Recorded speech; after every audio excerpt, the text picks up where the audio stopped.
आज हम पढ़ेंगे न्यूक्लिक अम्ल के बारे में, ठीक है। चलिए पहले कुछ पॉइंट समझ जाते हैं। रिप्रोडक्शन या जनन किसे कहते हैं? तो प्रत्येक जीव अपने समान जीव को जन्म देता है, ठीक है।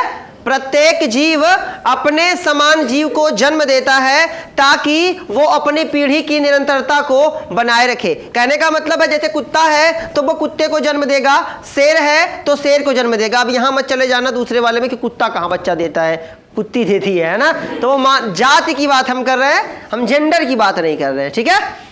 तो प्रत्येक जीव अपने समान जीव को जन्म देता है ताकि वो अपनी जाति की निरंतरता को बनाए रखे। लेकिन क्या वजह होती है कि जो जिस जाति का जीव होता है, यानी कि कुत्ता है, तो क्यों उसकी संतान जो वो कुत्ता ही बनती है? ऐसा क्यों नहीं हो जाता कि कुत्ते की संतान जो वो हाथी हो जाए या हाथी की संतान कुत्ता हो जाए? मानव कभी गाय को जन्म दे, गाय कभी मानव को जन्म दे। ऐसा क्या होता है कि एक ही जाति का जीव या जाति जिस जीव का होता है, मतलब जिस जीव, सॉरी वर्ड गलत हो गया है ना, मतलब जो जाति का जीव होता है वो अपने समान ही जाति के जीव को जन्म देता है। क्या रीजन होता है तो हम इसके बारे में पढ़ेंगे। इसके पहले हमने जाना था आनुवांशिक पदार्थ। प्रत्येक जीव के अंदर एक आनुवांशिक पदार्थ पाया जाता है जिसका काम ही ये होता है कि वो आनुवांशिक लक्षणों को एक पीढ़ी से दूसरी पीढ़ी में लेके जाए, तो उसे बोला जाता है आनुवांशिक पदार्थ। आनुवांशिकता क्या होती है कि आनुवांशिक लक्षणों का एक पीढ़ी से दूसरी पीढ़ी में जाने के गुण को क्या बोलते हैं? आनुवांशिकता बोलते हैं। लक्षण मैंने बताया था आपको, वे लक्षण जो एक पीढ़ी से दूसरी पीढ़ी में जाते हैं उन्हें बोला जाता है आनुवांशिक लक्षण। तो क्या रीजन होता है कि हर जीव अपने माता पिता के समान होता है? तो क्योंकि हर जीव की कोशिका में, जीव की जितनी कोशिका है, हर कोशिका में आनुवांशिक पदार्थ पाया जाता है और वह आनुवांशिक पदार्थ उसकी सूचनाओं यानी कि उसके लक्षणों को इकट्ठा करके रखता है और जब अगली संतान का निर्माण करना होता है तो वो सूचना अगली पीढ़ी में लेके चला जाता है। कौन है वो पदार्थ? क्यों माना गया कि कौन सा पदार्थ? माना जाता है कि डीएनए आनुवांशिक पदार्थ है, माना जाता है आरएनए आनुवांशिक पदार्थ है, लेकिन हम जानेंगे कि आनुवांशिक पदार्थ आरएनए है या डीएनए है। डीएनए का निर्माण कैसे होता है, आरएनए का निर्माण कैसे होता है, क्यों डीएनए को ही आनुवांशिक पदार्थ कहा गया, क्यों आरएनए को आनुवांशिक पदार्थ नहीं कहा गया, ये सारी चीजें हम जानेंगे। बात करते हैं, शुरू करते हैं सबसे पहले न्यूक्लिक अम्ल। हम जानते हैं कि कोशिका की खोज रॉबर्ट हुक ने सन 1665 ईस्वी में की थी। रॉबर्ट हुक ने सन 1665 ईस्वी में किसी वैज्ञानिक ने कहा था, उस वैज्ञानिक का नाम था नगेली। क्या नाम था? नगेली। उन्होंने बताया था, भदेली नहीं भैया, नगेली, ध्यान दीजिए, भदेली पे ना जाइए, नगेली। नाम क्या था? नगेली नाम था। उन्होंने बताया था कि जो आनुवांशिक पदार्थ होता है वो गुणसूत्र पे पाया जाता है। जो आनुवांशिक पदार्थ होता है वो कहाँ पाया जाता है? गुणसूत्र पे। और आप और हम उस समय ये ज्ञात नहीं था कि गुणसूत्र कहाँ पाया जाता है। तो सबसे पहले हमें क्या ढूंढना है? कोशिका ढूंढनी है। तो कोशिका की खोज कौन किया? रॉबर्ट हुक ने सन 1665 ईस्वी में। उसके बाद एक वैज्ञानिक आए जिनका नाम था रॉबर्ट ब्राउन, जिन्होंने केंद्रक की खोज कर डाली। उन्होंने 1831 में केंद्रक की खोज की। उसके बाद एक वैज्ञानिक आए जिनका नाम था नगेली। उन्होंने गुणसूत्र के अंदर दंडवत संरचनाओं को देखा। उसके बाद एक वैज्ञानिक आए जिनका नाम था अल्टमान। उन्होंने उन संरचनाओं को कहा कि ये गुणसूत्र है। उस वैज्ञानिक का नाम क्या था? वाल्डेयर। गुणसूत्र की खोज कौन किया था? वाल्डेयर। हम जानते हैं कि खोज हम वाल्डेयर को जानते हैं, लेकिन खोज कौन किया है? खोज किया है नगेली ने। नाम किसने दिया है? वाल्डेयर ने। अब हम आगे बढ़ते हैं कुछ और इसी के खोज में आगे एक वैज्ञानिक आए जिनका नाम था अल्टमान। केंद्रक की खोज हो गई, कोशिका की खोज हो गई, गुणसूत्र की खोज हो गई, ठीक है। अब बात करते हैं न्यूक्लिक अम्ल। कोशिका के अंदर पाए जाने वाले केंद्रक में अम्ल पाया गया। उस अम्ल को उसमें देखा गया कि उसमें फास्फोरस पाया गया। तो फास्फोरस की प्रवृत्ति के देखने के बाद, मतलब जब केंद्रक के अंदर फास्फोरस पाया गया तो वो अम्ल जैसा था, तो उसके अम्लीय व्यवहार की वजह से अल्टमान ने उसका नाम क्या रख दिया? न्यूक्लिक अम्ल रख दिया। न्यूक्लिक का मतलब होता है केंद्रक, केंद्रक में पाया जाने वाला अम्ल यानी कि न्यूक्लिक अम्ल। तो पूछेगा अगर कि न्यूक्लिक अम्ल की खोज कौन किया, तो कौन किया था? अल्टमान। कैसे किया? क्योंकि केंद्रक के अंदर पाया जाने वाला जो पदार्थ था उसमें फास्फोरस था और उसकी जो प्रवृत्ति यानी कि उसका जो बिहेवियर था, जो व्यवहार था, वो अम्ल के जैसा था। इसीलिए अल्टमान ने उसका नाम क्या रख डाला? न्यूक्लिक अम्ल रख डाला। पॉइंट क्या था? कब खोजा था? तो 1889 में, 1889 में। बात यहां तक समझ में आ गई। इसके बाद एक वैज्ञानिक आए, क्यों मैं बता रहा हूं सीरियल वाई, क्योंकि सीरियल वाई ही इसकी खोज हुई थी। एक एक वैज्ञानिक के बारे में भी हम जान जाएंगे और कैसे न्यूक्लिक अम्ल की खोज हुई, वो न्यूक्लिक अम्ल से लेके कैसे डीएनए तक बना, वो सारी चीजें हम सीरियल वाई समझेंगे। अल्टमान हो गया, कोसेल। उसके बाद एक वैज्ञानिक आए जिनका नाम था कोसेल। उन्होंने 1893 में केंद्रकीय पदार्थ के बारे में खोजा। आपने जान लिया कि न्यूक्लिक अम्ल की खोज अब किसने कर लिया? अल्टमान ने कर लिया। इसके बाद एक वैज्ञानिक आए, उनका नाम था कोसेल। 1893, याद रखिए ये 1889 है। और इसके बाद सन 1893 में केंद्रकीय पदार्थ, केंद्रक के अंदर जो पदार्थ था उसके अंदर जाके कोसेल ने खोजा कि जो पदार्थ है केंद्रक के अंदर, कौन पदार्थ था? कौन था भाई? न्यूक्लिक अम्ल। उसके अंदर जब वो गए तो देखे कि उस पदार्थ के अंदर 2 नाइट्रोजनी क्षारक पाए जाते हैं, वो भी 2 प्रकार के। उसको उन्होंने बताया कि जो पदार्थ है न्यूक्लिक अम्ल है, उसके अंदर 2 नाइट्रोजनी क्षारक, 2 प्रकार के नाइट्रोजनी क्षारक पाए जाते हैं। पहले का नाम उन्होंने बताया प्यूरिन और दूसरे का नाम उन्होंने बताया पिरामिडीन। डीएनए वाले वीडियो में हालांकि हम ये पढ़ चुके हैं। तो प्यूरिन पाया गया। अब उन्होंने देखा कि प्यूरिन के अंदर भी 2 क्षारक है, एक होता है एडेनिन और दूसरा होता है ग्वानिन। हम जानते हैं इसके बारे में। पिरामिडीन देखा, पिरामिडीन में साइटोसिन था, थायमिन था। लेकिन अगर वो डीएनए का देखा, अगर डीएनए में देखा उन्होंने कि जब डीएनए था तो उसमें एडेनिन के साथ ग्वानिन, साइटोसिन के साथ थायमिन था। आरएनए में यही थायमिन की जगह क्या हो जाता था? यूरेसिल हो जाता है। जानते हैं इसके बारे में। अब आगे चलते हैं। इसके बाद पता चला कि डीएनए जो होता है वो केंद्रक में पाया जाता है और आरएनए की बात कर ले तो कहां पाया जाता है? कोशिका द्रव्य में। कोशिका जहां पे सभी कोशिकांग स्थिर रहते हैं, केंद्रक हो गया, केंद्रक के जस्ट बाहर वाला जो भाग है वो होता है कोशिका द्रव्य। तो उस कोशिका द्रव्य में क्या पाया जाता है? आरएनए प्रोटीन संश्लेषण का कार्य करता है। कैसे करता है वो हम जानेंगे। आगे बात करते हैं आनुवांशिक पदार्थ की प्रकृति, कैसा होना चाहिए, स्वभाव कैसा होना चाहिए आनुवांशिक पदार्थ का, इसके बारे में हम जानेंगे। क्यों हम आरएनए को आनुवांशिक पदार्थ नहीं कहते, क्यों हम डीएनए को कहते हैं, तो क्या बिहेवियर होना चाहिए भाई। जैसे शादी की बात कर ले तो दूल्हा का बिहेवियर होना चाहिए, देख के पहनावा देख के लग जाता है ना कि दूल्हा है। कुल बर्तियाबक दूल्हा थोड़ी कह देंगे, उसका पहनावा होता है ना। वैसे ही डीएनए की कुछ खासियत होनी चाहिए, तब हम उसे बोलेंगे वो आनुवांशिक पदार्थ है। पहला पॉइंट, लक्षणों को अगली पीढ़ी में ले जाने वाला। आनुवांशिक पदार्थ हम उसे ही कहेंगे जो आनुवांशिक लक्षणों को एक पीढ़ी से दूसरी पीढ़ी में लेके जा सके। पहला पॉइंट। दूसरा पॉइंट, सूचनाओं का संचय। हमारे शरीर में जो सूचनाएं हैं, जैसे त्वचा का रंग, शरीर की लंबाई, समझ रहे ना, ये सारे लक्षण क्या करे? वो इकट्ठा करके रखे रहे और जब अगली पीढ़ी आए तो उसमें क्या कर दे? स्थानांतरित कर दे।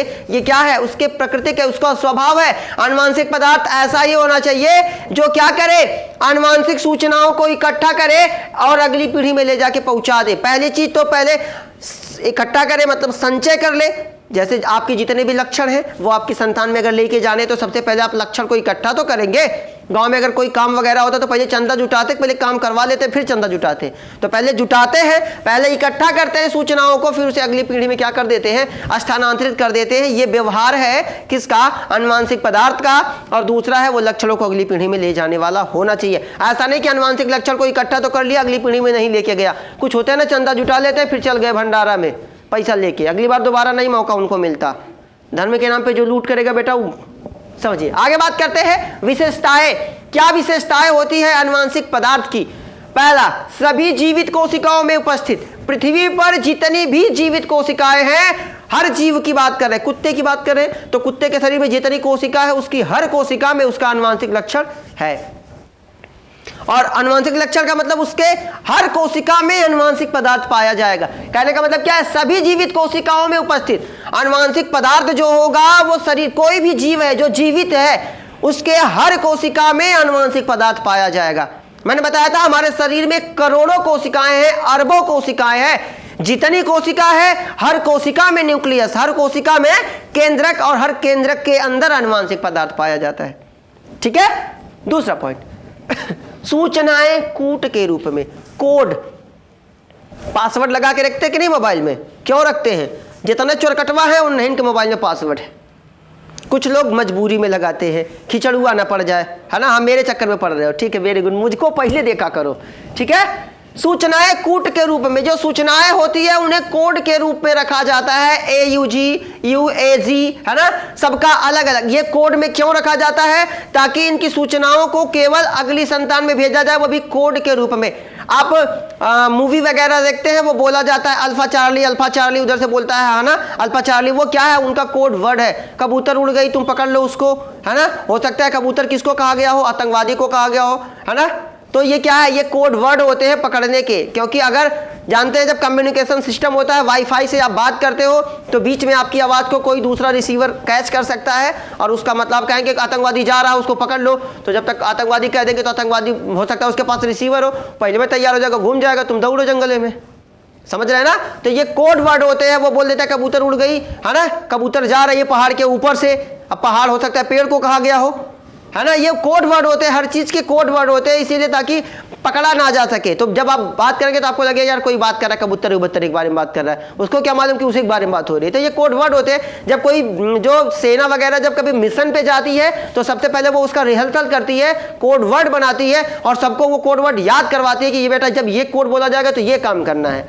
अब बोल दिया कबूतर उड़ रहे तो को लगेगा कि कबूतर का मतलब गोली चलाना, धार धार गोली चलने लगी, अब है ना आतंकवादी है, ये नहीं है ना। तो ये कोड वर्ड होते हैं। वैसे भी आनुवंशिक उसी प्रकार से हमारे जो आनुवंशिक लक्षण होते हैं वो कोड वर्ड में, डीएनए में या आनुवंशिक पदार्थ के अंदर रहते हैं, क्योंकि अभी हम डीएनए के बारे में नहीं जान रहे हैं। ठीक है।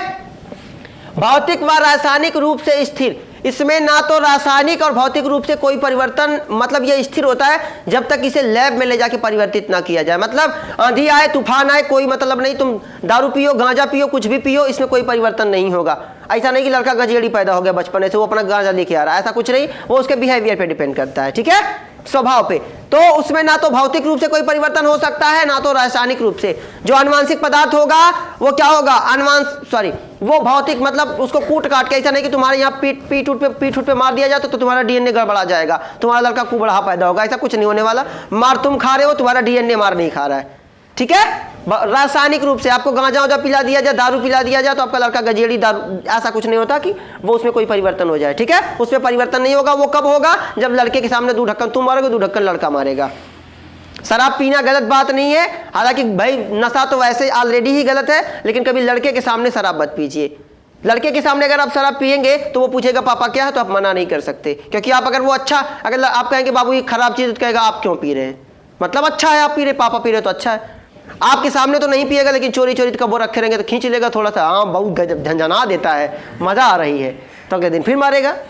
समझ रहे हैं ना। कोई काम करें लड़कों के सामने ना करें। जैसे मैंने कहा ना, आपको दोस्ती करिए अपने से बड़ों को, बड़े से करेंगे तो आपको अपना एक्सपीरियंस देगा। छोटे के सामने जाएंगे तो गुड़िया खेलना कितना सिखाएगा, गड़ारी चलाइए भैया, क्या सीखेंगे भाई? जब छोटे के साथ खेलेंगे तो वो क्या सिखाएगा आपको? वो अपने उसको अभी उतना ही नॉलेज है, आपको ज़्यादा नॉलेज है, तो आप जानते हैं अपने आप को, ठीक है। आगे बात करते हैं समय समय पर उत्परिवर्तन, वेरी इंपॉर्टेंट टॉपिक। जो डीएनए होगा, जो आनुवंशिक पदार्थ होगा उसमें समय समय पर परिवर्तन होना बहुत जरूरी है। उत्परिवर्तन क्या होता है? किसी जीव के जीन में अचानक हुआ परिवर्तन म्यूटेशन कहलाता है, उत्परिवर्तन कहलाता है। क्यों उत्परिवर्तन जरूरी है? मौसम में भी परिवर्तन क्यों जरूरी है? नहीं है तो जिंदगी भर स्वेटर वे पहने रहेंगे।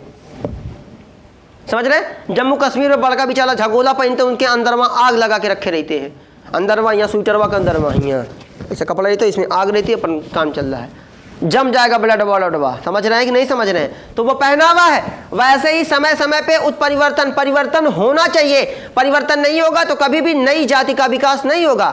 इतना बड़ा पापा, इतना बड़ा लड़का, इतना बड़ा पोता, पोतक पोता, पोतक पोता, पूरी खानदान इतने बड़ी, अगर उत्परिवर्तन नहीं होगा तो नई संतान, नई जाति का जीव कैसे आएगा? परिवर्तन नहीं। आप देखते हैं ना, मम्मी इतनी बड़ी, मम्मी इतनी बड़ी, हाँ ज़्यादा मम्मी बड़ी होती है, पापा छोटे होते हैं, इतनी बड़ी मम्मी इतने बड़े पापा। अब लड़का देखते हैं ये आ गया, ये मम्मी से थोड़ा सा लंबा, तो ये क्या है? उत्परिवर्तन हुआ ना। अब उस लड़के की जो संतान होगी उसके बराबर आएगी, तो परिवर्तन हुआ कि नहीं हुआ? तो किसी जीव के जीन में परिवर्तन होना जरूरी है। क्यों जरूरी है? ताकि वह अनुकूलन हेतु, क्योंकि वो वातावरण में रहने के लायक बन जाए। वे जीव जो अपने आप को वातावरण के हिसाब से नहीं ढाल पाते, उनका अस्तित्व समाप्त हो जाता है। आप काला कौवा देख लीजिए, गिद्ध की बात कर लीजिए, इंसान खुद ही गिद्ध हो गया, है ना। पहले जानवर जो मर जाते थे उन्हें फेंक दिया जाता, तो उन्हें गिद्ध खाते थे। अब जानवर मरने की कगार पर जैसे तो गाय गड़बड़ाई बस बेच देंगे, ले जाओ इसको, है ना, बकरी गड़बड़ा के बेच देंगे। तब तक मरने की कगार पर, तब तक खुद रेत के कुल मार देते। समझ रहे हैं ना? दुनिया में सबसे खतरनाक कौन जीव है? तो मानव है। समझ रहे? आगे बात कर लेते हैं भैया। उत्परिवर्तन जरूरी है, समझ में आ गई ना बात? अनुकूलन के लिए, ताकि वो अपने अस्तित्व को बनाए रखे। डायनासोर पृथ्वी से क्यों गायब हुए? क्योंकि वो अपने आप को वातावरण के हिसाब से नहीं ढाल पाए।